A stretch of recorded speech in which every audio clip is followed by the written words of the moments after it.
Hola, buenas tardes. Si alguien puede escribir por el chat si se nos escucha. Hola, veo por ahí muchos saludos ya desde Guatemala. Ah, genial. Gracias, Sergio. Perfecto, te leo. Muy bien. Desde Perú, bueno, veo gente de todas partes, Argentina, Perú, Chile. Un saludo, un abrazo a todos nuestros amigos de allí de América Latina. Se nos escucha perfectamente, perfecto. Vamos a esperar un poquito, que parece que estamos...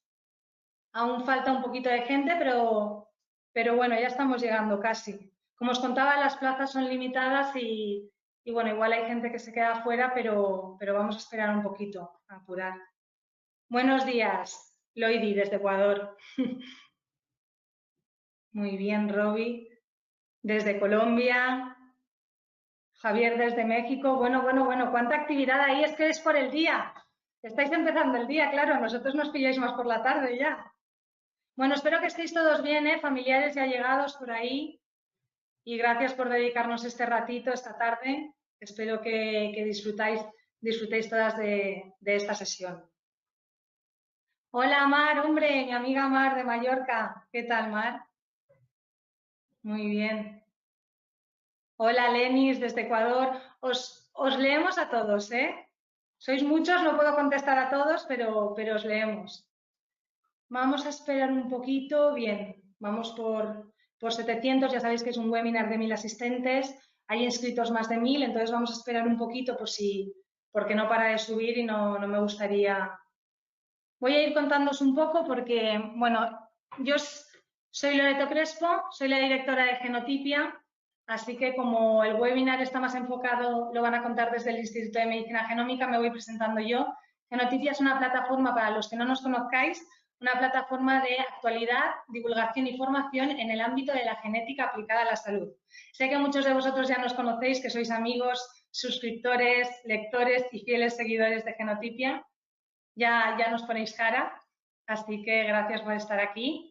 Quería comentaros que Genotipia tiene una parte de noticias de actualidad, un canal de información con noticias sobre investigaciones, avances, aplicaciones en este sector, al que por supuesto estáis invitados a que compartáis todas vuestras publicaciones, que les daremos difusión, toda España y toda América Latina. Y también os recuerdo que tenemos una revista científica de publicación anual, Genética Médica y Genómica, y estamos abiertos a recibir casos clínicos, comentarios, revisiones. Ahora, el 25 de abril, vamos a por nuestro número 4. Os lo enviaremos a todos. Y bueno, también comentaros que Genotipia tiene una plataforma de aula virtual donde ofrecemos cursos de formación privados y universitarios dirigidos a profesionales clínicos, sanitarios, estudiantes de ciencias de la salud. Y bueno, alguno de nuestros cursos también está dirigido a cualquier persona interesada en la genética, eso sí, con conocimientos mínimos en biología molecular o genética humana. Hola, María Luisa, te leemos. Buen plan para pasar el Jueves Santo. Claro que sí, Pedro Daniel, esa es la actitud. Sí, feliz Semana Santa a todos, que empiezan ahora las fiestas. Hola, María Elena. Bueno, a ver por dónde vamos. Vamos a esperar un poquito. También podéis ver a Ángela Pérez, CEO del Instituto de Medicina Genómica, y a Greta Carmona, la ponente de esta tarde, que nos va a hablar hoy en el webinar. Hombre, Miriam, hola, qué hola más efusivo, en mayúsculas, me gusta. Qué bien. Bueno, gracias a todos de corazón por estar aquí, que sabemos que es una hora tarde, una hora difícil. Algunos están medio en la siesta, otros están... Pero bueno, estamos todos en casa, estamos acompañados, así que vamos a intentar amenizaros un poco esta tarde, este ratito. Como sabéis, podéis ir escribiendo, ya lo estáis viendo, todas las preguntas. El webinar lo va a hacer la doctora Greta Carmona de seguido. Al finalizar su charla, procederemos a ir contestando todas las preguntas que voy a ir ordenando. Hola, Nancy. Sí, te leemos. Gracias por darnos la oportunidad de asistir. Hombre, no, gracias a vosotros por estar aquí, por supuesto. Muy buena idea para comenzar el día. Sí, algunos comienzan el día y otros estamos ya a mitad pero sí. Muy bien. Bueno, buenas tardes también desde Alemania y Rumanía, que también hay gente desde Alemania y Rumanía.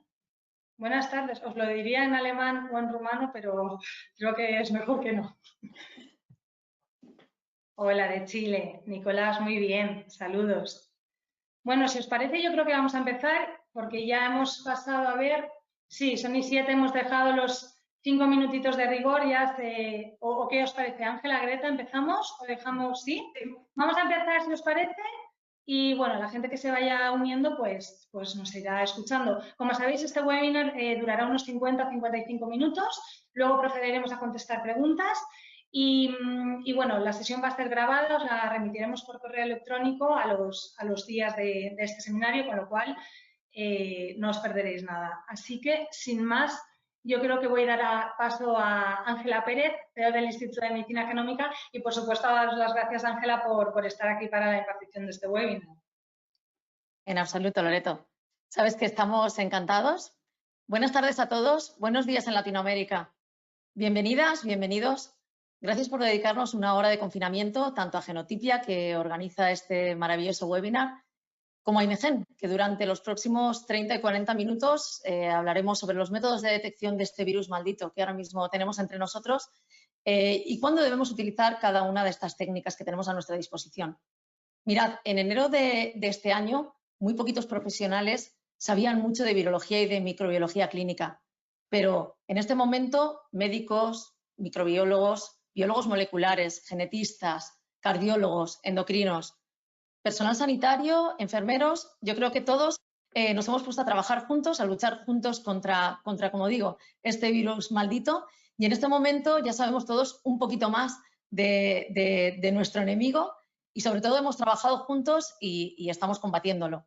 En este sentido, IMEGEN quiso aportar su granito de arena y a mediados de febrero, principios de marzo, lo que hicimos fue habilitar parte de los recursos que tenemos en nuestro laboratorio de Málaga y también parte de los recursos del laboratorio de Valencia y montar un servicio de detección del virus que enseguida pusimos al servicio de las autoridades sanitarias. Parte de nuestros profesionales están hoy trabajando a doble y triple turno para pues hacer un poco más fácil el diagnóstico y poder que las autoridades sanitarias tomen las decisiones correctas. Además, a principios de este mes de marzo, lo que hicimos fue pues empezar con el diseño, la validación y la producción masiva con marcado CE de un kit basado en PCR. Ahora hablaremos un poco más de todas estas técnicas para ponerlas nuevamente al servicio de las autoridades sanitarias y empezar, como digo, a producirlo masivamente y a utilizarlo tanto a nivel nacional como a distribuirlo a nivel internacional para que todos tengamos y estemos más protegidos. Me gustaría presentaros a Greta Carmona. Greta es doctora, mi compañera es doctora en Ciencias Biológicas.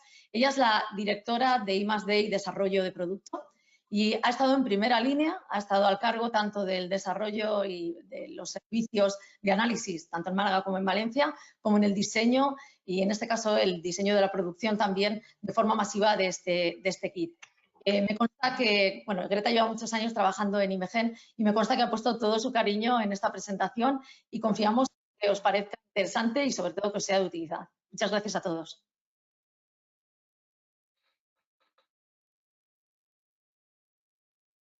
Muchas gracias, Ángela. Vale, pues vamos a comenzar. De acuerdo. Vale, espero que estéis todos viendo tanto la pantalla como a mí.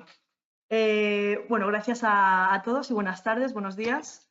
Hemos preparado esta presentación, como dice Ángela, es verdad que en los últimos 3 meses, ya seamos científicos o no, todos nos hemos hecho un poquito especialistas en COVID-19 y todos sabemos un poquito sobre las técnicas de detección, los síntomas, nos habríamos incluso autodiagnosticar, ¿no?, si tuviésemos una posible infección. Pero una de las cuestiones que se ha hablado mucho en los últimos meses es qué técnica diagnóstica utilizar, en qué momento y hasta qué punto. Fue este martes pasado cuando el Ministerio de Sanidad incluso habló de la posibilidad de hacer test masivos en la población para entender un poco mejor cómo estaba funcionando esta pandemia. Entonces, hoy la idea es un poco presentar las diferentes estrategias y daros un poco una idea de en qué momento sería mejor utilizar una u otra. Y bueno, espero que por lo menos aprendáis un poquito más de lo que ya hemos aprendido en las noticias todos los días y los tweets y los periódicos. Así que vamos allá. Bueno, actualmente yo creo que esta es una imagen que estamos todos viendo en nuestras ciudades, en nuestros pueblos, ciudades desérticas con las personas actualmente confinadas en casa, con la excepción de unos pocos que tienen que suplir las necesidades primarias. Y la estrategia un poco está basada en el hecho de que es la manera más óptima actualmente que tenemos de asegurarnos que las personas que estén infectadas no sean capaces de transferir esa enfermedad a personas de riesgo o personas que no hayan pasado la enfermedad todavía. Lo que nos está recomendando el Ministerio, así como la Organización Mundial de la Salud, es continuamente que hagamos test y test y test. Y es que esta información no va a ser solo información útil a la hora de detectar un posible positivo en COVID-19, sino mucha más información relativa al desarrollo de la epidemia, a cómo actuar tanto ahora como más adelante cuando decidamos que el confinamiento no va a ser una estrategia que vamos a mantener a largo plazo. En ese momento tendremos que saber qué personas están inmunizadas en la población y qué personas no lo están. Y asimismo tendremos que ser capaces de discriminar cuáles son sintomáticas y cuáles no. Y la realidad es que llevamos 3 meses con esta enfermedad, pero sabemos cada vez que hay muchas más personas asintomáticas en la población. Esto quiere decir que son personas que no sufren ningún tipo de síntoma, no sufren tos, no tienen fiebre, sin embargo sí que están padeciendo la infección. Entre ellos muchos son niños también. Y el problema, como vemos en este diagrama, por ejemplo, el 30% corresponde a esa población estimada por estudios en otros países que son asintomáticos. Aquí veríamos, es una gráfica sencilla, tenemos un estadio inicial de incubación en el cual la replicación del virus empieza a aumentar. ¿Vale? Durante esta fase, esta persona es contagiosa, lo cual quiere decir que pues, tendríamos que mantener las distancias oportunas, las medidas de distanciamiento que son recomendables, pero además esta persona debería estar confinada. Y lo que se establece ahora es que ese confinamiento debería durar entre 2 y 4 semanas. Y esta persona debería ser testada cada semana o cada 2 semanas para establecer si esa persona ya está libre del virus. ¿Vale? Entonces, ¿qué es lo que estamos viendo en este 30% de la población? Pues que son personas que no desarrollan ningún tipo de síntomas, pueden estar saliendo a la calle, yendo a trabajar, haciendo su vida normal, sin embargo tienen un nivel muy alto de virus y por lo tanto son altamente contagiosas. ¿Vale?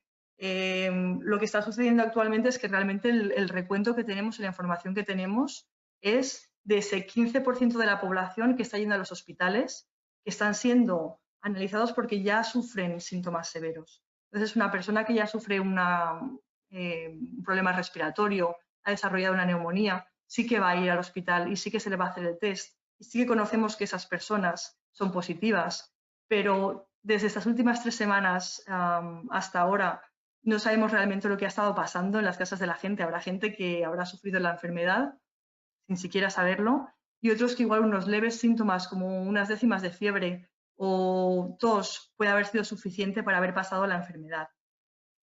Con lo cual es muy importante que tengamos esta información, porque a la hora de hacer el diagnóstico, de tomar decisiones en cómo gestionar puestos de trabajo, por ejemplo, en la sanidad, o de qué manera vamos a retomar la vida normal, cuando ya decidamos que el confinamiento no es una decisión permanente. Vamos a tener que empezar a activar. Las personas que están activas en el país van a tener que volver a trabajar y van a tener que hacerlo de manera segura, tanto las personas que hayan pasado la enfermedad como las que no. Vamos a tener que tomar medidas que aseguren la seguridad sanitaria para todos nosotros. Y para ello tenemos que conocer cómo está nuestra población, qué está pasando en cada uno de nuestros países, ¿no? Cuántas personas han pasado la enfermedad y ya pueden reincorporarse. Entonces, por ejemplo, si vemos el 55% de la población, sería algo equivalente, tenemos una fase incluso más larga de contagio y luego disminuye.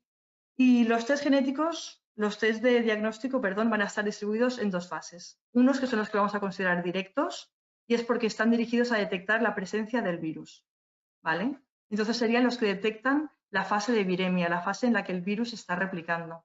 Y los test indirectos, que son los que van a detectar que ha habido un contagio, la persona ha pasado la infección y ahora ya está, ya es inmune a esta infección porque ha producido anticuerpos específicos contra la enfermedad.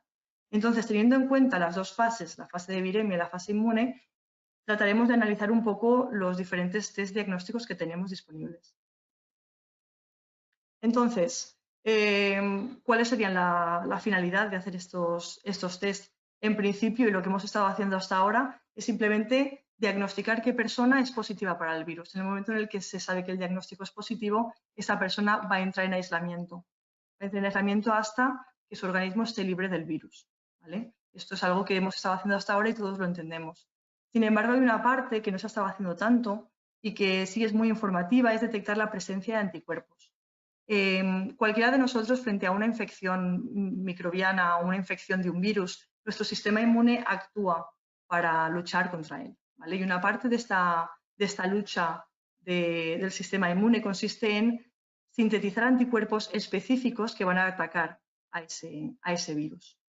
Entonces, haciendo este tipo de ensayos es la manera en la que vamos a poder ver qué parte de la población real ya ha superado la enfermedad y es resistente, ¿vale? De manera que podría salir a la calle, volver a su puesto de trabajo sin ningún riesgo a volver a contraer la enfermedad.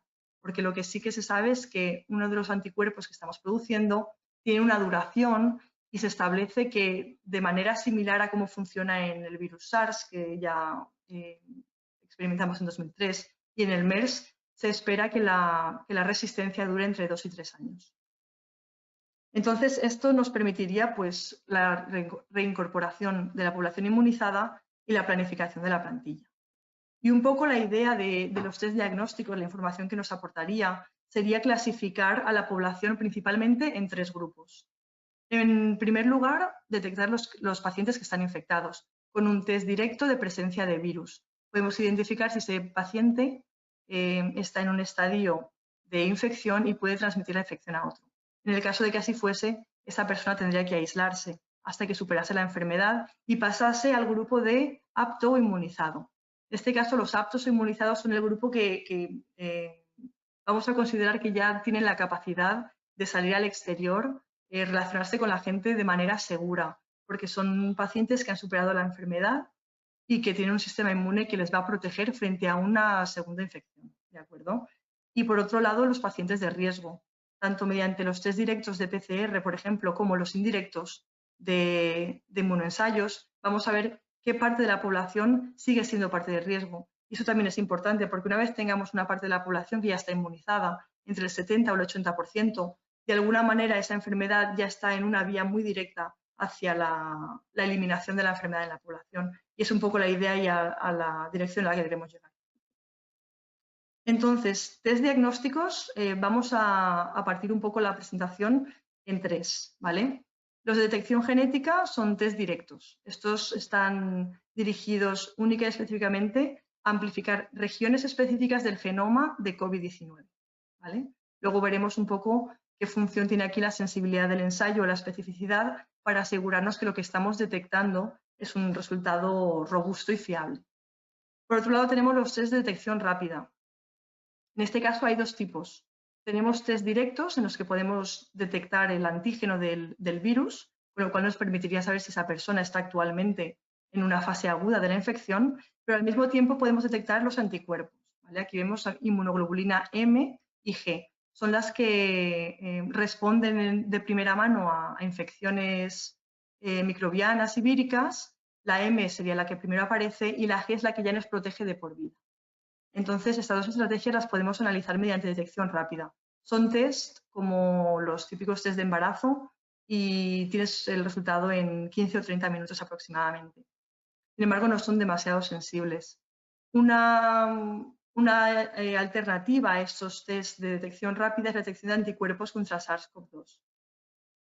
En este caso, utilizamos estrategias similares a la detección rápida.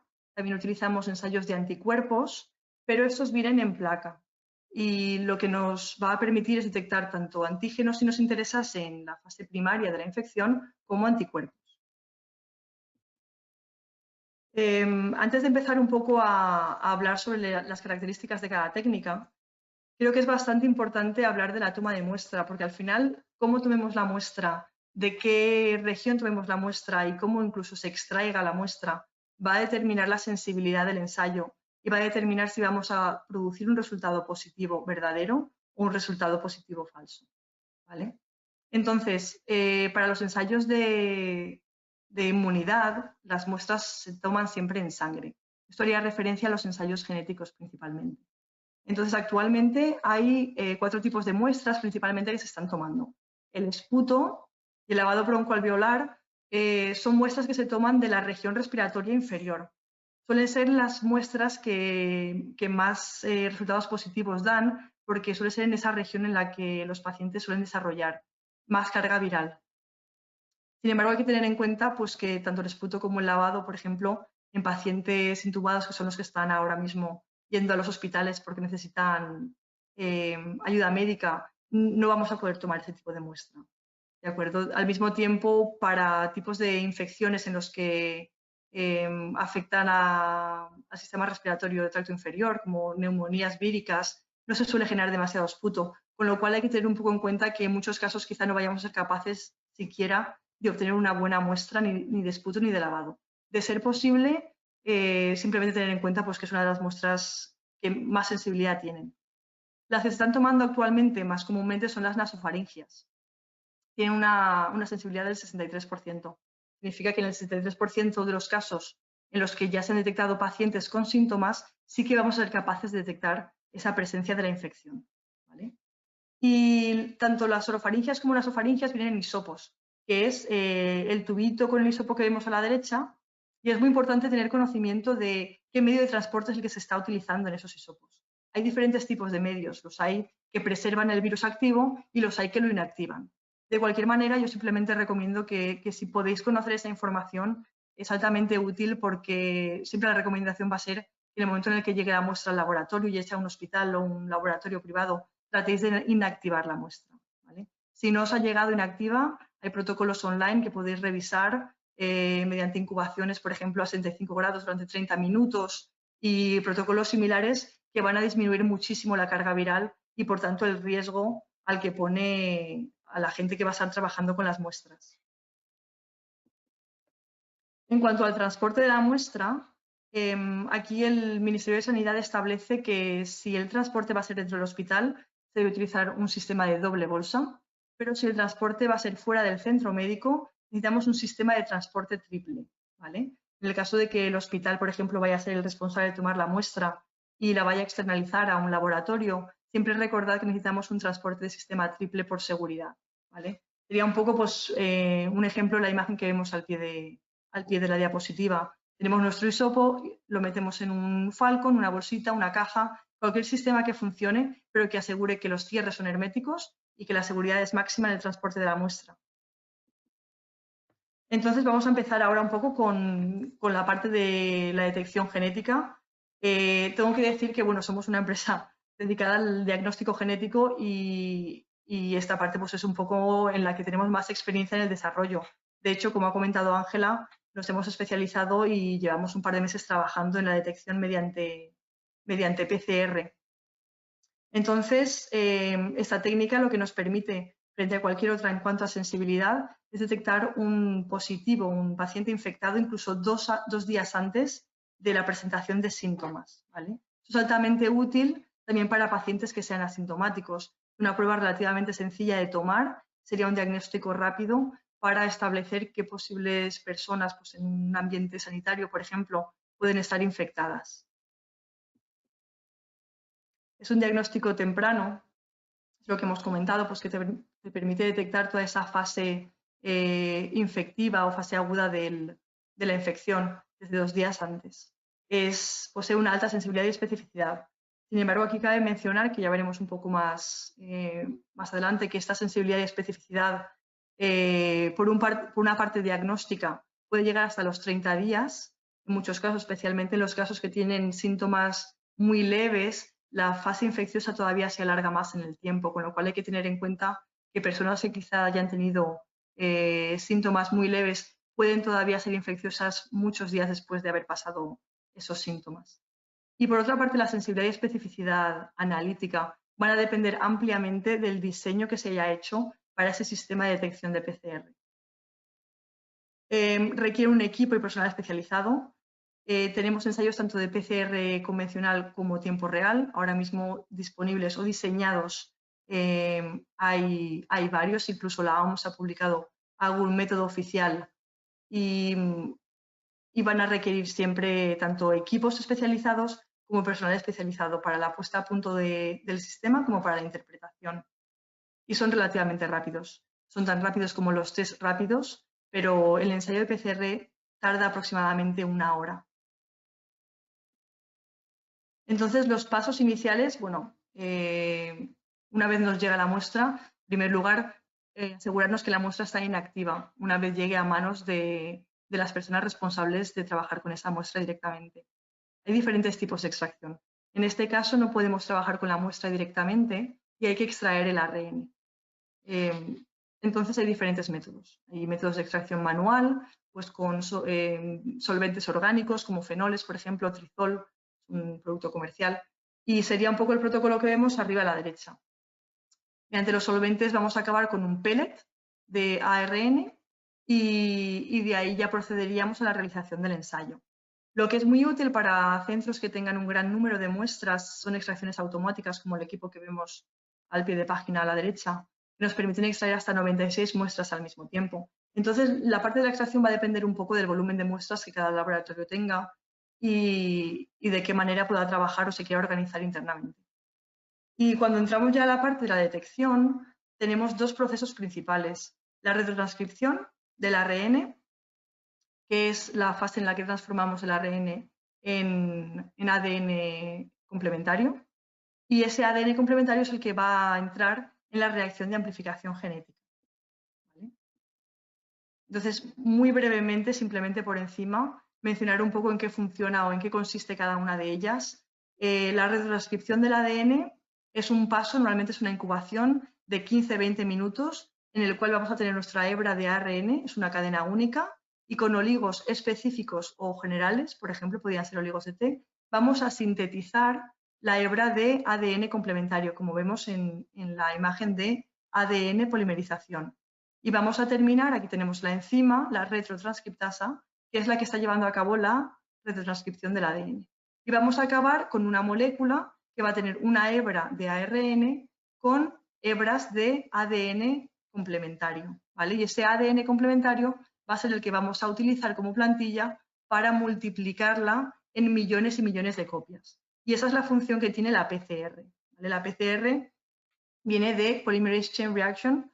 La polimerasa es la enzima que lleva a cabo esta función y es una reacción en cadena. Son ciclos consecutivos en los que alteramos la temperatura de la incubación y lo que vamos a hacer es partiremos de una copia o X copias y vamos a llegar a un punto en el que obtendremos millones de copias que son mucho más fácilmente detectables. ¿Vale? Entonces, bueno, partiendo un poco para que veáis a qué nos referimos cuando queremos detectar el ARN vírico. Aquí he puesto únicamente un fragmento del genoma completo que se describió en enero. Ese es el primer genoma que se secuencia de manera completa en Wuhan el 7 de enero y esa secuencia se hace pública.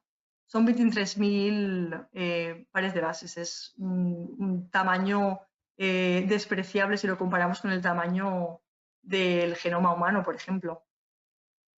Y en lo que nos vamos a basar para hacer el diseño va a ser en esas secuencias de, eso es una secuencia de ADN, tenemos nuestros nucleótidos, y vamos a tener que hacer diseños específicos para amplificar y poder detectar ciertas regiones en ciertos genes de interés.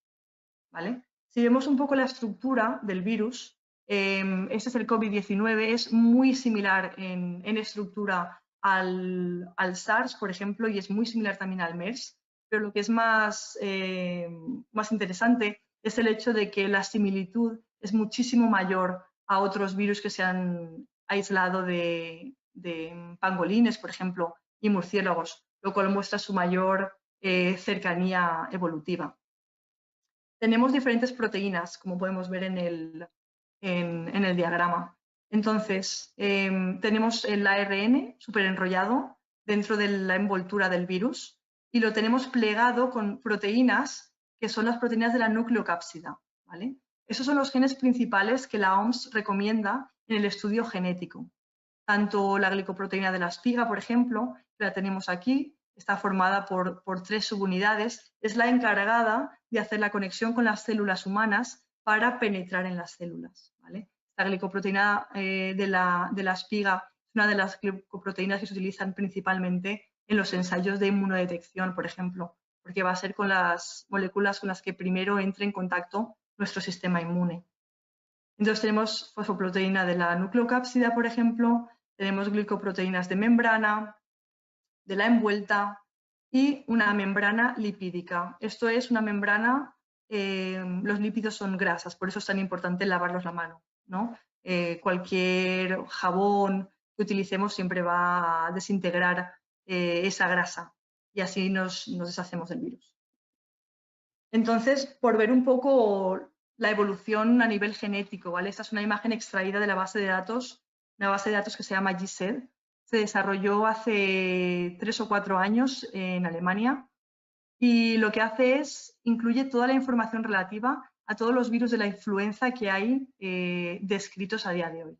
Toda esta información está pública y se puede acceder a ella de manera libre. En este caso tenemos la primera aparición de COVID-19 en Wuhan. Y vemos cómo se va dispersando a lo largo de Europa, llega a Australia.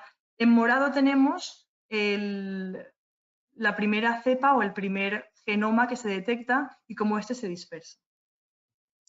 Pasando a esta otra diapositiva, ya vemos que el virus está prácticamente en todo el planeta y cada uno de los colores que detectamos en la imagen corresponde a un genoma, una cepa diferente del virus. Esto quiere decir que este virus, desde el mes de enero, que ha sido cuando se detectó el primer genoma, ha mutado y ha variado genéticamente muchísimo. Esta información es muy útil porque nos permite tanto desarrollar sistemas de detección genética versátiles que nos permitan detectar una cepa independientemente de dónde provenga esa muestra, como a la hora, por ejemplo, del desarrollo de vacunas, etcétera. Nos va a dar información de cómo puede variar a lo largo del tiempo.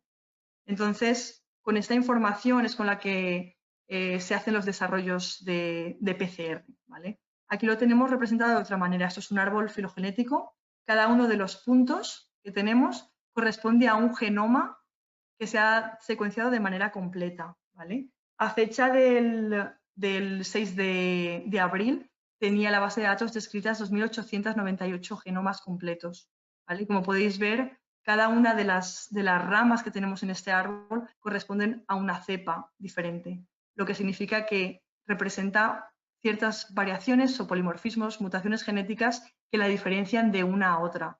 Y esto nos está dando información de cómo de variable, cómo de diverso es este virus.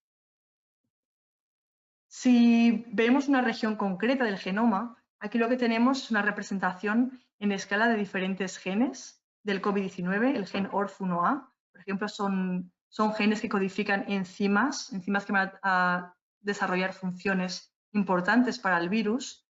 Aquí tenemos, por ejemplo, la región del gen de la espiga y otros genes. Este material genético, en esta longitud, aquí tenemos el número de nucleótidos que tiene, el tamaño, nos muestra en diversidad todas las regiones con todas las mutaciones que se han encontrado en esa región, ¿vale?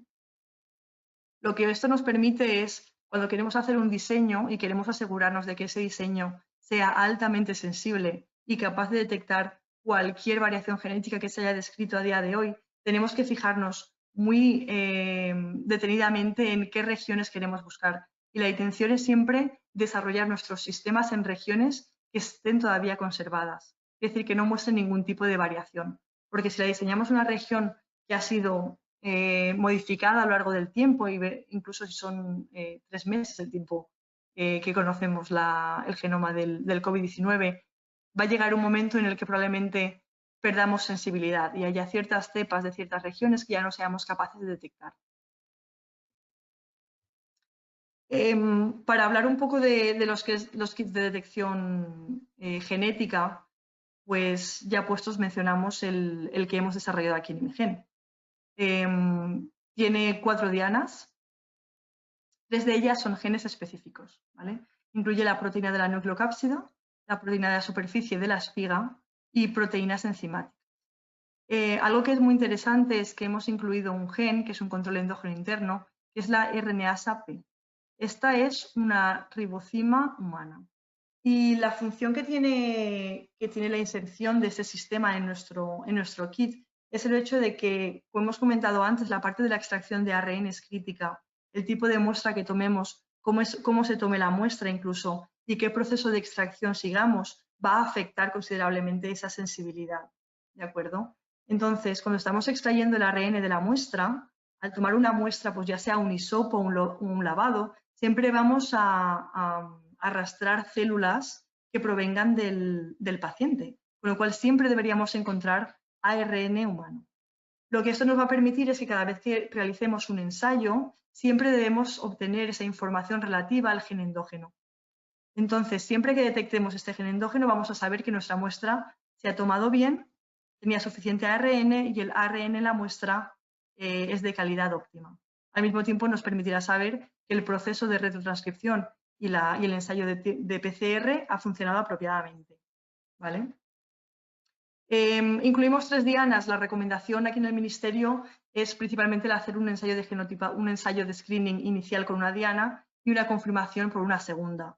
Sin embargo, es recomendable, a ser posible, incluir una tercera diana, especialmente por lo que hemos comentado. Sabemos que este virus está continuamente mutando y el tener una tercera diana siempre nos va a dar un sistema mucho más robusto que nos permite asegurarnos que cada vez que detectemos una muestra es realmente un verdadero positivo.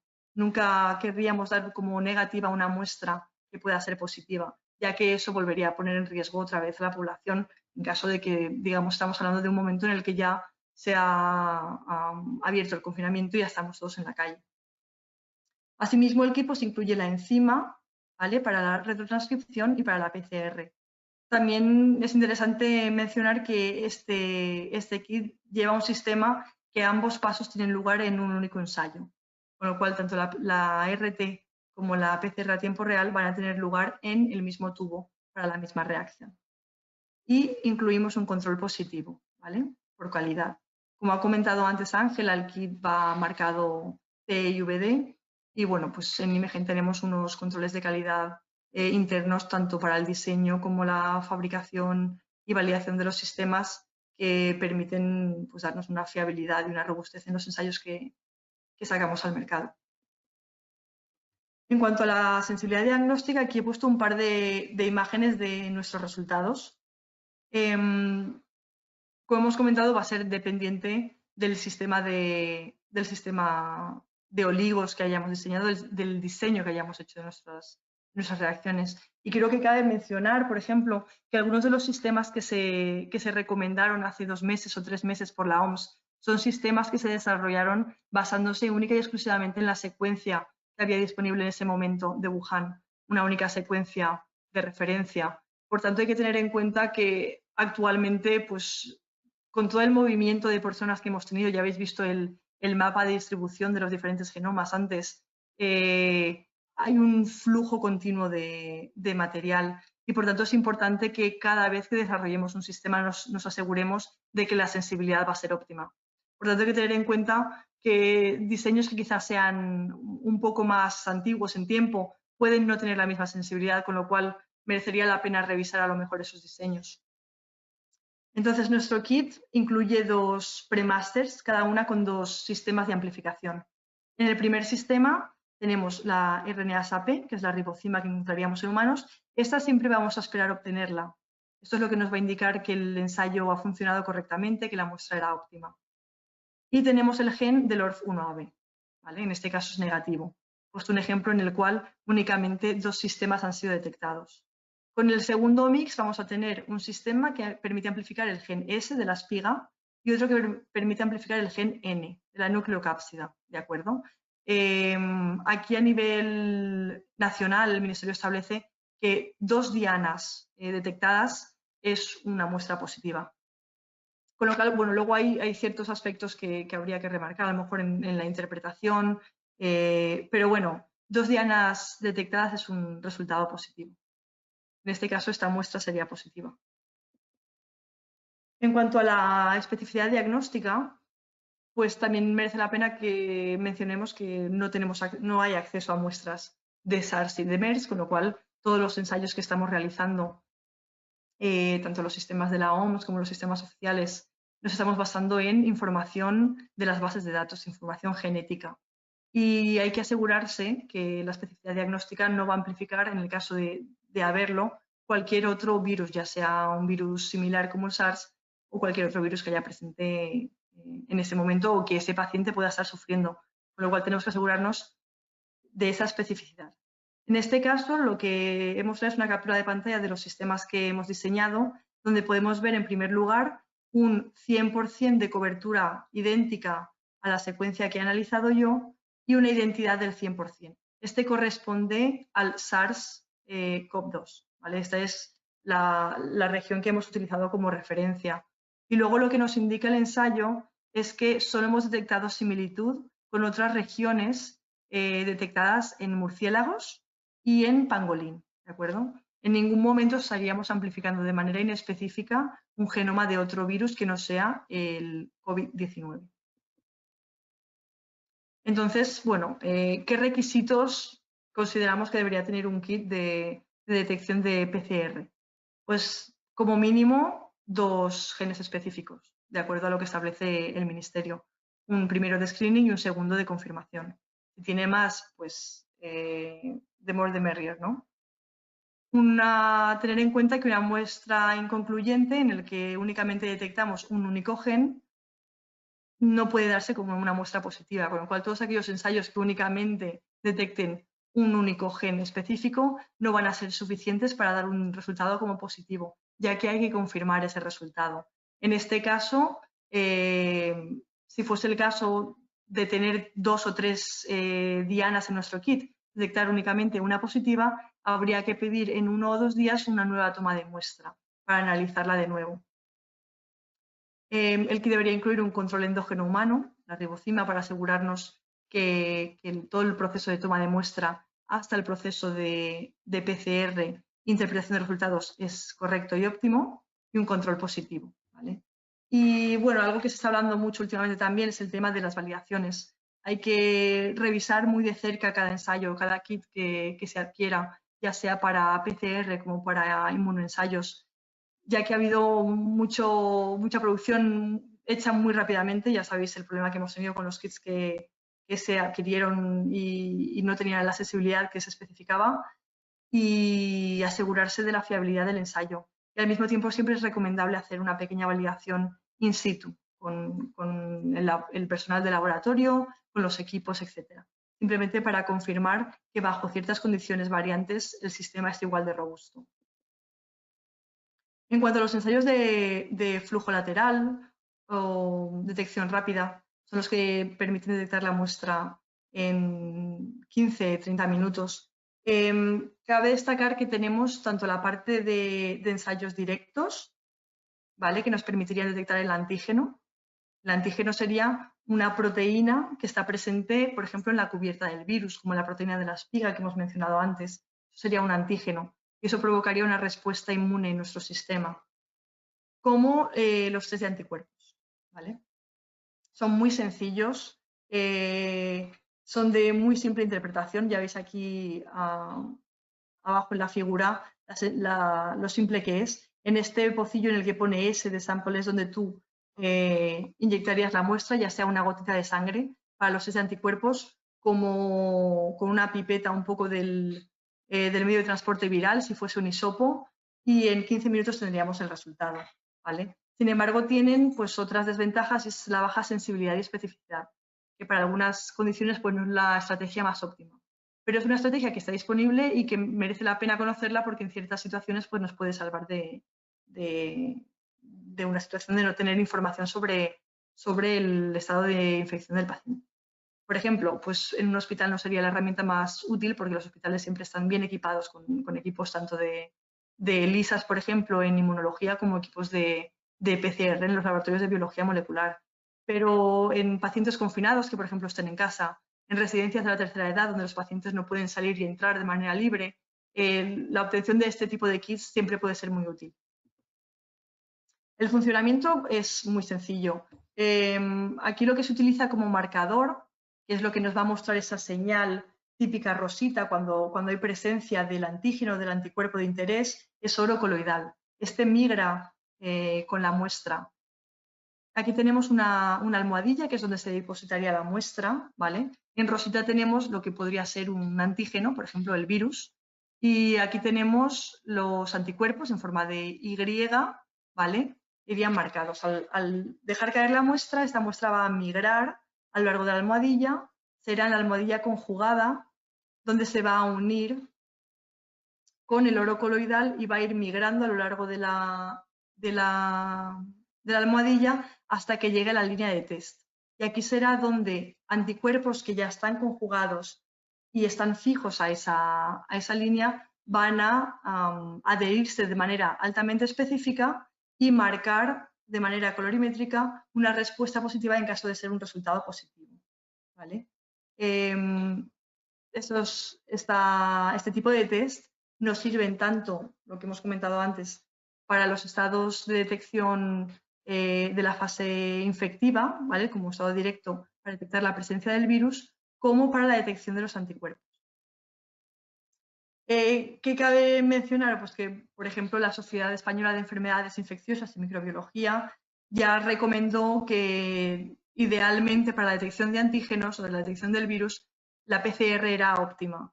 Sin embargo, en situaciones en las que no hay acceso a la PCR, situaciones de necesidad rápida en casos de confinamiento, por ejemplo, sí que considera que esta herramienta es una herramienta útil, pero hay que tener en cuenta que la sensibilidad por el antígeno es inferior a la sensibilidad que tendríamos mediante PCR. Con lo cual siempre hay que tener un poco en cuenta el funcionamiento y en qué ocasión seleccionar una herramienta u otra en función de las disponibilidades que tenemos. ¿Vale? También, por ejemplo, la sensibilidad de esta técnica va a depender de la concentración del antígeno que tengamos en la muestra. No va a ser lo mismo que tomemos la muestra a un estadio muy temprano, por ejemplo, donde hay muy poca carga viral, que si la tomamos a un estadio, por ejemplo, de enfermedad aguda, donde la carga viral ya va a ser muy alta. Con lo cual, toda esta información es información útil a la hora de seleccionar una estrategia u otra. Estos mismos test pueden ser utilizados para la detección de anticuerpos. ¿Vale? Principalmente tenemos dos inmunoglobulinas que reaccionan de manera directa cuando tenemos una infección en el organismo. La inmunoglobulina M es la primera que reacciona, aproximadamente sobre los 7 días, 7-8 días tiene el pico de máxima expresión, y la inmunoglobulina G. Tarda un poquito más, está aproximadamente entre los 14 días. Y esta es la que nos va a otorgar esa inmunidad permanente de por vida, ¿vale? Esto habrá que ver hasta qué punto es cierto o no, pero bueno, en principio las inmunoglobulinas G se mantienen en nuestro organismo de manera permanente. Estos anticuerpos lo que van a hacer es, están actuando contra ciertas proteínas específicas que encontramos en la envoltura o en la región exterior del virus. ¿Vale? Y se hace de esta manera porque es la manera más óptima. En el momento en el que tienes tu muestra, si tienes carga viral en esa muestra, los anticuerpos van a acceder a esas proteínas de la envoltura o a esas proteínas de la espiga, se van a unir de manera específica y van a se van a quedar ancladas en la línea de test. Y será eso lo que las marque colorimétricamente. Sin embargo, bueno, pues cabe también tener en cuenta que los test de anticuerpos, por ejemplo, no nos van a permitir conocer la presencia del virus en la muestra. No vamos a saber si ese paciente o esa persona todavía está en un estado infectivo, con lo cual no sabremos si esa persona la tenemos que aislar, si tiene que quedar confinada o no. ¿Vale? Y que nos dará información, por ejemplo, de si ha desarrollado ya anticuerpos de inmunidad. Sin embargo, el que haya presencia de anticuerpos de inmunidad, tanto los M como los G, no significa, en principio, que ya hayamos superado la fase viral. Especialmente en los casos en los que los síntomas son muy leves, esa replicabilidad del virus y esa fase contagiosa puede alargarse mucho en el tiempo. Lo que sí que nos va a permitir es la detección de la inmunización en el paciente. En cuanto a la publicación del Centro de Prevención y Control de Enfermedades Infecciosas en la Unión Europea, recomendaron que como test de detección de carga viral eran los test de PCR. Pero del mismo modo, podemos ver en la segunda línea que especificaban que los test de detección rápido, que son los test de flujo lateral, en particular los de antígenos, podrían aliviar la presión en los laboratorios. Conociendo que tenemos una sensibilidad inferior a los test de PCR, pues esa siempre puede ser una estrategia útil si no tenemos otra técnica disponible en ese momento. En cuanto a los kits de detección de ELISA, Estos son ensayos, no son ensayos rápidos, son equivalentes en cuanto a la información que nos van a ofrecer frente a los kits de detección rápida, ¿vale? Utilizan, por un lado, los antígenos y, por otro lado, los anticuerpos para detectar la presencia viral o la capacidad inmune del paciente.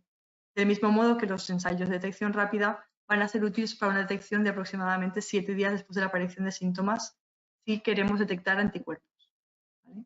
Lo que nos va a permitir es una detección automatizada. En este caso, pues son equipos especializados que están pues, en laboratorios, hospitales, por ejemplo, y podemos cargar de 96 a 384 muestras, lo cual es para un volumen de muestras muy alto. El protocolo aproximado pues, son de 2 a 3 horas, es relativamente sencillo. En la microplaca se pone pues, la muestra de sangre, se hacen varios lavados, se van añadiendo anticuerpos específicos hasta que se incluye un último anticuerpo que va marcado con una enzima, ¿vale? Estos son altamente sensibles y específicos, con lo cual a la hora de detectar anticuerpos, por ejemplo, es una opción recomendada frente al test rápido. Cualquier otra opción, tanto de detección de antígenos como de anticuerpos, va a ser siempre recomendada frente a la detección rápida. En este caso detectamos tanto la inmunoglobulina M como la G. Y hay algunos kits que incluyen también la inmunoglobulina A, ¿vale? No hay demasiada información actualmente sobre la inmunoglobulina A en respuesta al COVID-19, pero algunos kits sí que la incluyen porque esta inmunoglobulina está presente en secreciones mucosas, como pues, todo el sistema digestivo, por ejemplo, los pulmones, con lo cual se considera que puede ser muy útil en el caso de que se empiece a sintetizar de manera temprana. Vale, ahora mismo está establecido que más o menos la respuesta de la inmunoglobulina A y la M es aproximada, son unos 7 días. Sin embargo, puede que en algún tipo de muestras específicas pues sea ventajosa en cuanto a su sensibilidad. Vale. Un poco el ver cómo funciona el ensayo de ELISA. Comentamos que es un ensayo de enzima-sustrato. En este caso, tendríamos nuestra placa. Las placas ya son placas comerciales que vienen con el antígeno unido a la placa o con el anticuerpo, ¿vale? Hay muchos tipos diferentes de ELISA, pero todos un poco se establecen o funcionan del mismo modo. Tú tienes un antígeno o un anticuerpo unido a la placa de manera específica y vas a añadir tu muestra. A lo largo de varios lavados irás añadiendo anticuerpos específicos humanos, por ejemplo, anticuerpos animales, como normalmente es el último en el caso de la ELISA indirecta, y va unida a una enzima, que es la que vemos aquí pequeñita en azul, o aquí. Entonces, una vez se hace la última unión del anticuerpo que ya va marcado, se hace un lavado y se añade una solución que lo que hace es incluye un sustrato que esa enzima va a modificar. Y al modificar esa solución, ese sustrato va a ser lo que dé coloración a la solución. Y luego el lector va a leer esa absorbancia que tenemos en la placa. Lo interesante del ELISA es que también nos permite cuantificar la cantidad tanto de anticuerpos como de antígeno que tenemos en la muestra. En este caso, igualmente, hay que tener en cuenta que cuando hagamos ELISAs para detección de anticuerpos, no nos van a permitir detectar presencia de carga viral y solo van a ser útiles a partir del día 7 o 14 desde la aparición de los síntomas, ¿vale? Por otro lado, los ensayos de antígenos sí que permitirían una detección temprana. Pero también cabe destacar que, en principio, la sensibilidad no se ha comparado con la de la PCR, con lo cual no sabemos si será tan sensible o menos que los ensayos de detección de PCR. Viendo un poco en general la información que nos aportan los métodos diagnósticos y cómo podríamos utilizarlos, pues aquí vemos, por ejemplo, tenemos día 0 desde la infección y tenemos en azul la curva de aparición o replicación del virus, ¿vale? En el momento de la infección, la cantidad del virus es muy pequeña, el virus empieza a replicarse y aumenta, ¿vale? Esta es la ventana de tiempo, desde el día 0 en este caso hasta el 21, en la que podemos realizar tests que nos permitan detectar la presencia de ARN en el paciente, ¿vale? Tanto de ARN en el paciente como del antígeno. Por otro lado, vemos, por ejemplo, que la dinámica de la síntesis, de la aparición de la inmunoglobulina M aparece a partir del día 7 aproximado, no es tan alta como la que detectamos con el ARN vírico y desaparece aproximadamente un poco después de que se deje de detectar la presencia de ARN vírico. ¿Vale? Y es la inmunoglobulina G la que aparece mucho más tarde, pero la que se va a mantener en el tiempo. Entonces, en función de en qué fase se encuentre el paciente, va a ser más óptimo el desarrollar un tipo de ensayo u otro.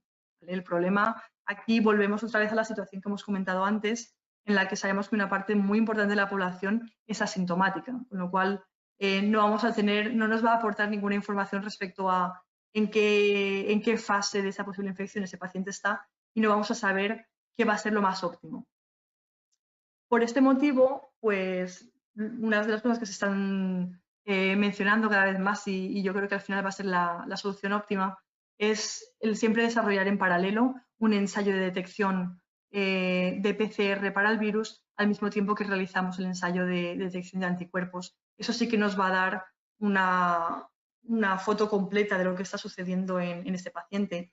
Aquí tenemos un poco una tabla, resumen, de qué resultados podríamos obtener si hubiésemos llegado a realizar los dos ensayos de manera simultánea. ¿Vale? Pues tendríamos un paciente de riesgo, en este caso, por ejemplo, porque tenemos una PCR negativa y negativa para los anticuerpos, lo cual significa que este paciente nunca ha estado en contacto con el COVID-19. Esos 4 casos siguientes en los que tenemos presencia de virus en la muestra, hemos detectado ARN del virus, pues son fases que se encuentran en diferentes estados de la evolución de la infección. Pero lo que es importante es que nos va a permitir asignar a ese paciente un protocolo de aislamiento. ¿Vale? Siempre en el momento en el que detectemos ARN en la muestra, ese paciente se va a aislar. ¿Vale? La información que nos va a ofrecer la presencia de inmunoglobulinas va a ser información adicional de en qué fase está.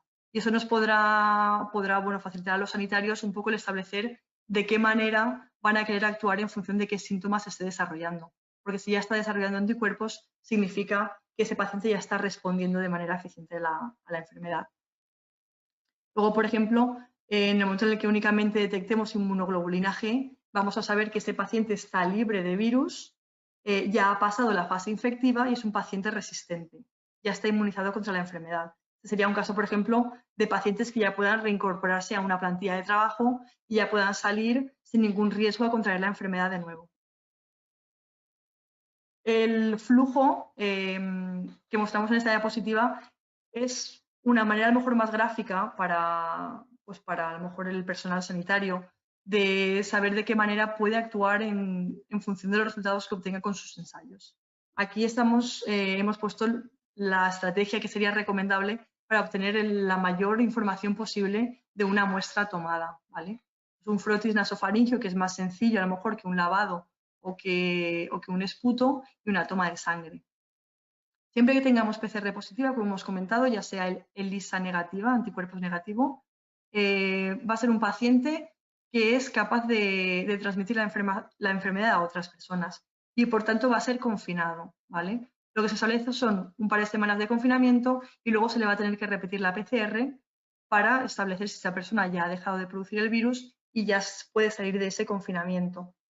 Por otro lado, en la cuarta opción tenemos PCR negativa y ELISA negativa. Esos son pues, los pacientes de riesgo. Así éramos todos hace 3 meses. ¿Vale? Y así pues, seguiremos siendo muchos de nosotros actualmente. Y PCR negativa y ELISA positiva. En principio eso nos indicaría que este paciente ya ha superado la enfermedad. Sin embargo, aquí hemos incluido información teniendo en cuenta que haya podido ser o se haya podido tomar una muestra insuficiente, por ejemplo, y hubiésemos tenido un falso negativo en la PCR. Pero en el caso de la inmunoglobulina G, por ejemplo, tenemos una curación si es positiva y si es negativa con síntomas previos, pues será una curación reciente, pero si es sin síntomas previos, aquí sí que se recomienda hacer una PCR en 1 o 2 días. Y ahí es donde veremos si este paciente pues, ha sido asintomático, si no, y si la PCR negativa inicial realmente era negativa o no. Y un poco pues, las conclusiones del trabajo que hemos estado haciendo, las conclusiones pues, de lo que hemos ido viendo en cuanto al diagnóstico. La verdad es que llevamos pues, más de 2 meses pensando en eso, trabajando en sacar tanto un sistema de detección como servicio para la sanidad pública, como un sistema de kit que pueda venderse como tal y pueda ser utilizado en instalaciones externas. Y lo que hemos experimentado es que hay una rotura de stock bastante importante en los reactivos de extracción. Por tanto, pues es actualmente un producto limitante y hay que tener en cuenta que hay que buscar proveedores fiables y tratar de establecer un protocolo de actuación que no pueda actuar en contra de no poder llevar a cabo este tipo de análisis de diagnóstico. Hay en la web ciertos protocolos que recomiendan algunos científicos sobre cómo llevar a cabo ensayos de PCR sin hacer una extracción de ARN. No suelen ser muy sensibles, pero bueno, en una situación a lo mejor de emergencia como en la que estamos, pues siempre podría ser una solución de última mano al no tener un kit de extracción. Al mismo tiempo, pues la disponibilidad de reactivos. Nosotros nos hemos encontrado con la situación de tener que cambiar casi a diario a veces de proveedores, porque sí que tienen un reactivo determinado que necesitas y a los 2 días de repente ya no tienen stock, o su proveedor ha dejado de enviar ese reactivo, o están teniendo problemas de contaminación. Es un problema continuo, con lo cual en el momento en el que decidáis establecer qué herramienta queréis utilizar para el diagnóstico, dada la situación en la que estamos actualmente, y que esto probablemente se prolongue unas semanas, tened muy en cuenta y preguntad para aseguraros bien de que esos reactivos que estáis adquiriendo, porque entiendo que esto va a ser para largo plazo, van a ser de producción continua, porque si no va a ser un problema importante. Si en un momento determinado, cuando tienes todas las muestras disponibles, no tienes reactivos para llevar a cabo el diagnóstico. La validación clínica es algo que yo creo que todos entendemos y que todos sabemos la importancia que tiene, ¿no? El utilizar estrategias que hayan sido validadas de manera fiable, que nos aseguren la sensibilidad, que nos aseguren la especificidad. Yo creo que es obvio, no hace falta mencionar pues, el problema que puede ser un ensayo que estés analizando y te esté dando un falso negativo, ¿no? Tengamos pacientes, por ejemplo, que estén infectados y no seamos capaces de detectarlos como infectados. Pues va a significar que no estamos confinando o aislando pacientes que deberían estar siendo aislados para evitar el propagar esa infección a otras personas. Con lo cual es muy importante que esos ensayos hayan sido validados y que nos den una fiabilidad.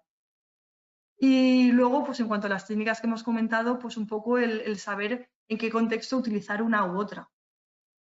Si se trata de un hospital y tiene un equipo determinado, pues siempre podrás ir por esa vía. Si quieres mandar los kits a una empresa pequeñita porque tiene a unos cuantos trabajadores y quieres tenerlos controlados semanalmente, pues a lo mejor un test rápido es útil, por ejemplo, o mandar unos test a un hogar de personas de la tercera edad porque quieres controlarlos y no quieres que esas personas se estén moviendo y saliendo de la cuarentena, pues todo este tipo de información siempre va a ser útil y siempre va a ser útil el saber qué es lo que necesitamos, qué información necesitamos obtener para saber qué tipo de test diagnóstico es el que queremos utilizar.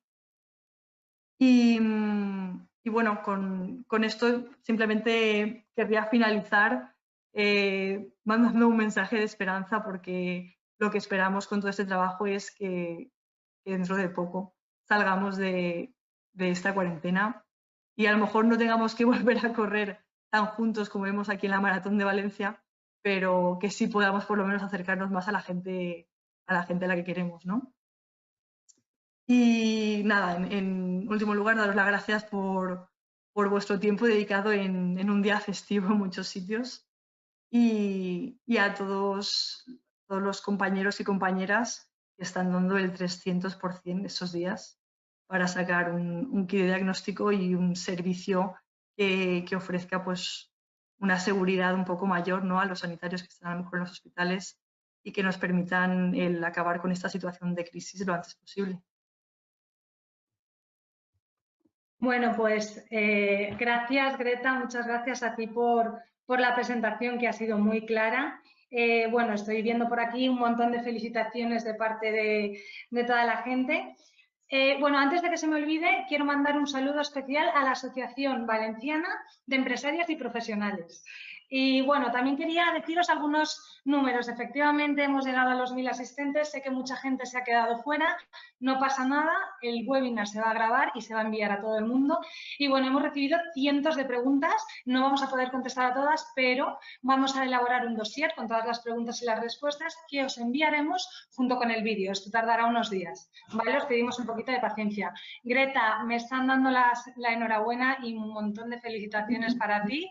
Y bueno, ahora si quieres te paso a proceder, te voy a ir preguntando algunas de las cuestiones que me están diciendo. Por aquí dicen, para la detección de la inmunidad sería únicamente mediante técnica de ELISA.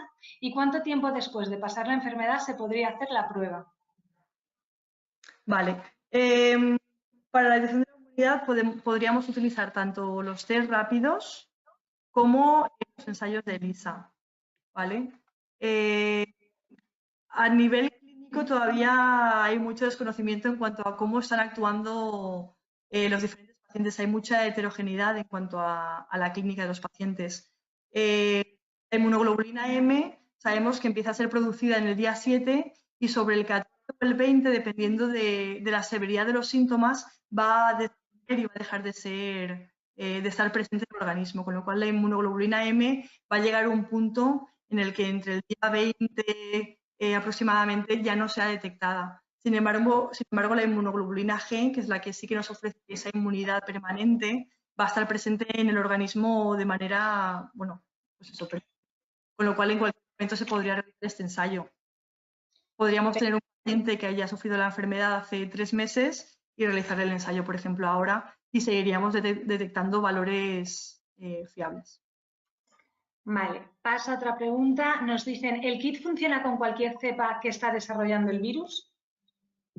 Pues los diseños que hemos hecho en el kit que hemos desarrollado en Imagen, hemos hecho todos los genomas que están disponibles ahora mismo en la base de datos.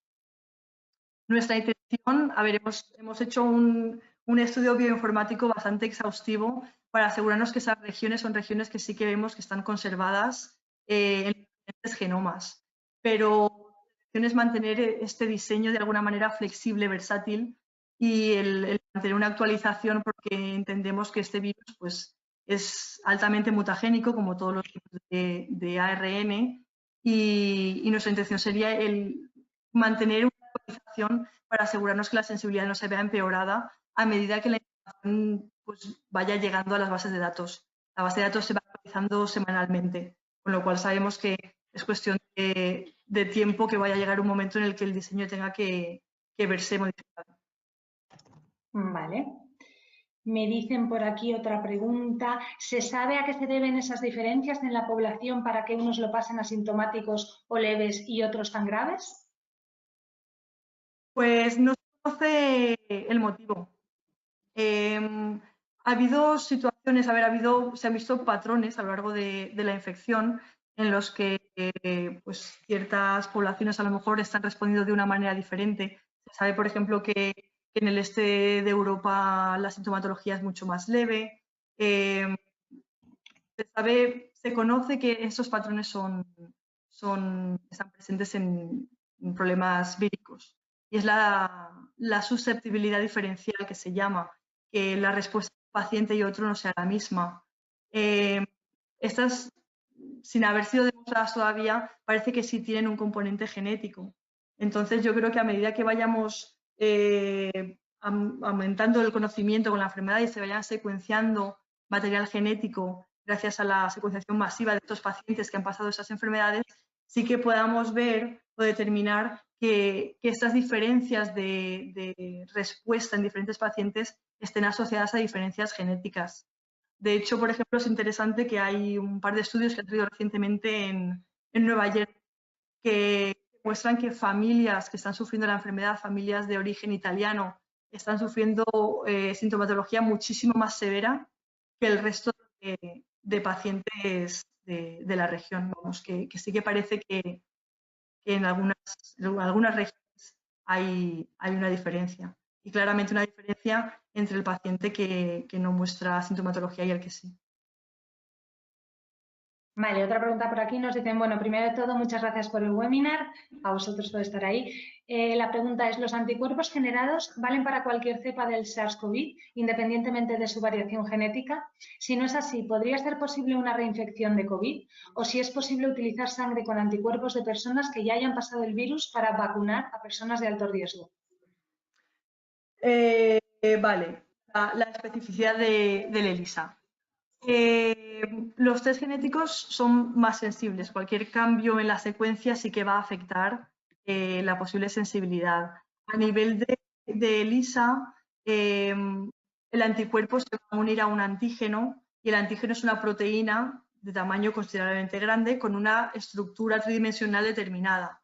Entonces, cambios a nivel nucleotídico no van a hacer que ese cambio produzca probablemente un cambio tan importante en la conformación de la proteína, especialmente porque la conformación de esa proteína es crucial para el funcionamiento óptimo de ese sistema. Con lo cual, normalmente los cambios nucleotídicos a nivel de proteína no suponen un cambio de aminoácido, que es lo que modifica esa estructura. Con lo cual, no se va a correlacionar de manera directa la mutabilidad que tenga el genoma con la pérdida, por ejemplo, de sensibilidad en los ensayos de anticuerpos. Y luego me habías preguntado también. Y luego decían, a ver qué subo, es que tenemos un montón de preguntas. Independientemente de su variación genética, no sé si podría ser una posible reinfección o si es posible utilizar sangre con anticuerpos de personas que hayan pasado el virus para vacunar a personas de alto riesgo. Sangre con anticuerpos.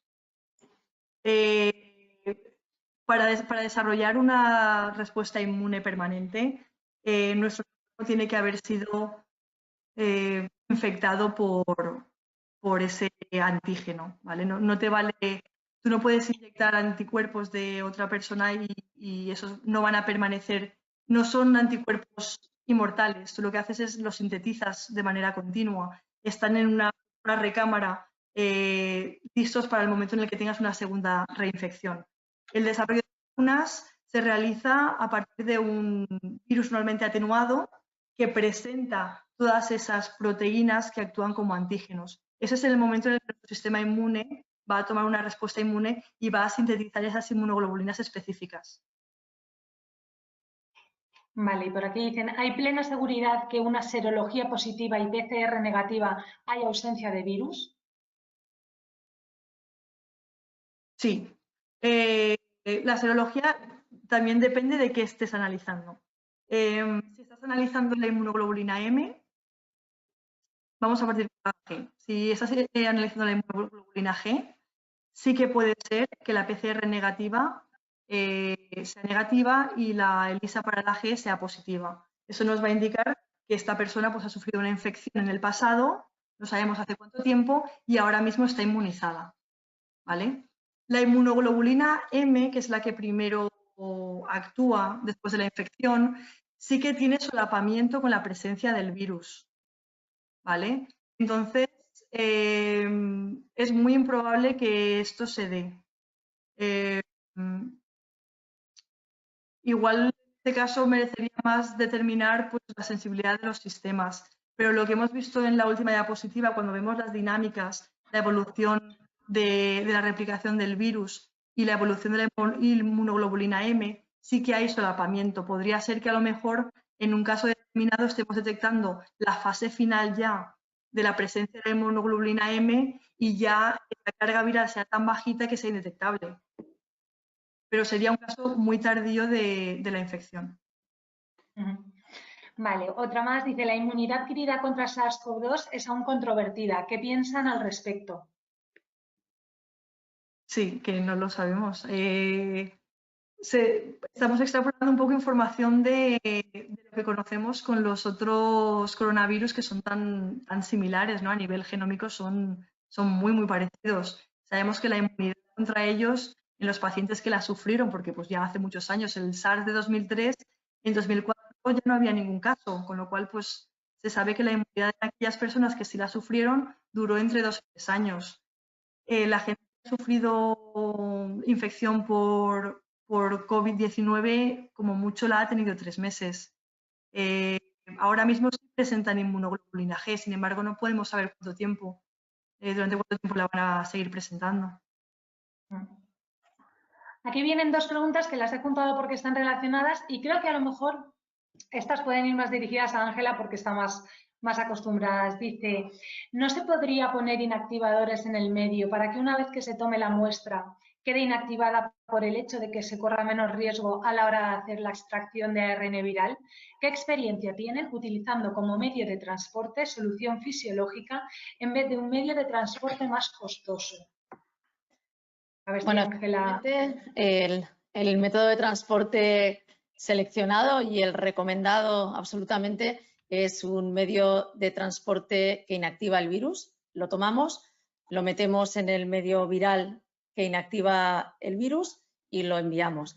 Esto funcionó muy bien durante unas cuantas semanas. Lo que ocurre es que en el mercado se acabó completamente la solución de inactivación y entonces, como está ocurriéndonos, de forma global a todo el mundo, a todas las empresas que nos dedicamos a esto, centros de investigación, autoridades sanitarias, lo que hemos hecho es tirar de ingenio y seguir o buscar soluciones bueno, pues que solventaran de alguna manera la escasez de reactivos.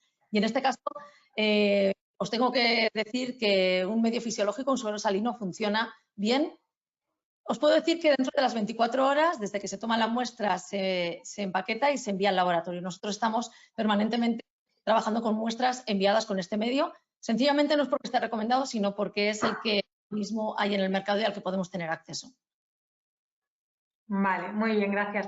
Ángela, yo creo que vamos a ir beta con la última y ya está, porque hay un montón. Si te parece, te digo una más y así ya. En la última revisión del Ministerio de Sanidad del 4 de abril comentaban que los asintomáticos tienen menor carga vírica y por tanto son menos contagiosos, basándose en un estudio. Me gustaría que me lo aclararas, gracias.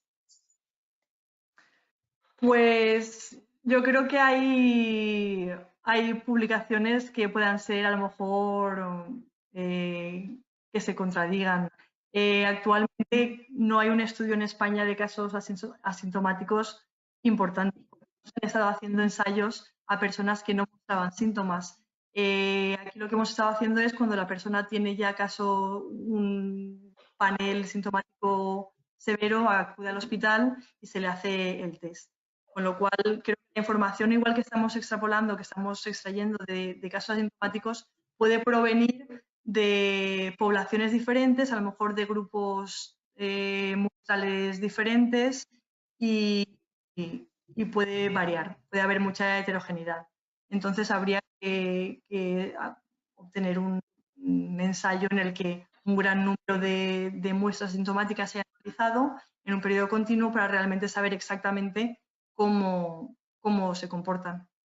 Pero ahora mismo, pues la heterogeneidad de los ensayos que tenemos y de la información que hay no es suficiente para establecer un punto de fijo y saber que a partir del día 20, por ejemplo, ya no son infecciosos. Esa información no la tenemos todavía. Con lo cual, hasta que hagan los ensayos, hagamos el diagnóstico y sepamos realmente en qué momento una persona asintomática es PCR negativa y a salir a relacionarse con la gente, esa persona debería estar confinada.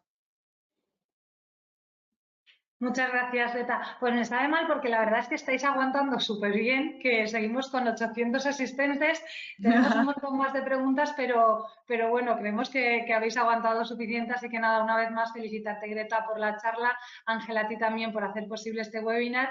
Os recuerdo que os va a llegar una encuestita, 3 preguntas muy sencillas para ver si os ha gustado. Esto nos ayuda a mejorar y a poder hacer más webinars, ya que nos hemos lanzado con el primero, quién sabe. Y bueno, nada, vais a recibir un certificado de asistencia en el correo, vais a recibir el vídeo con el dossier con las preguntas y nada, daros las gracias y deciros que si queréis estar actualizados en genética aplicada a la salud, pues os echéis un ojo a la página de Genotipia. De nuevo, gracias a las dos y nos vemos en otros webinars. Que tengáis feliz Semana Santa a todos. Un saludo. Igualmente. Gracias. Un beso a todos. Cuidaos. Chao.